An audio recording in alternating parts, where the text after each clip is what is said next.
Hello everyone, and welcome back to a special short Dashing Swordsman painting tip video. Today we'll be assembling some of the infantry miniatures for Blood and Plunder, and I'll be demonstrating my personal best tip to get the best outcome every time, blue tack. Today I'll be demonstrating with some of the soldiers models. I don't have any sailors to hand, but I know the shoulder joints are very much the same. To reduce any confusion for myself, I'll start by cutting out all of the bodies, arms, and weapons and keeping them together with each model. That way I don't lose track of which arms are best fitted for which body. Then take care of all the mold lines with a hobby file, knife, or some sandpaper. I find it easiest to do now before some of the parts block access to others once it's all glued up.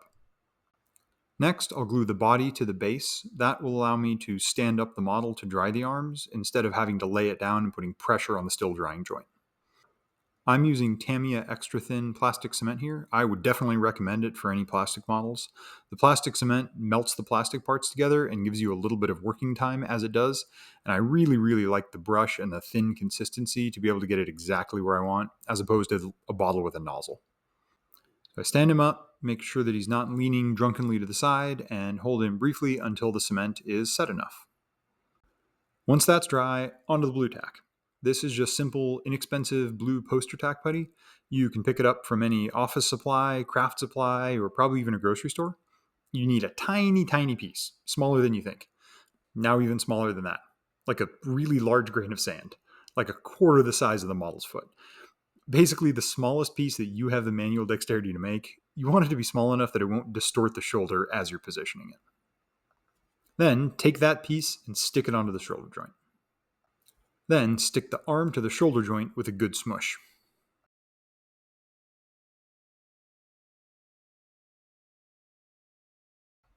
Here, the right arm and musket are modeled as one piece, so I can manipulate it pretty well for positioning.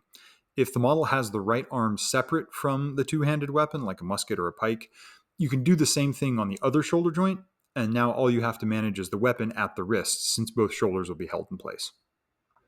You can see that the shoulder holds its position once I let go, so I'm ready to glue up the other side. I put a little dab of glue on the shoulder joint and then attach the right arm, making sure that I have the position I want.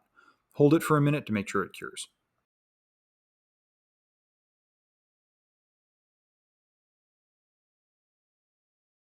Once it'll hold position, you can remove the blue tacked shoulder joint and glue it back up. If you're using plastic cement, you'll probably still have some working time on the other shoulder.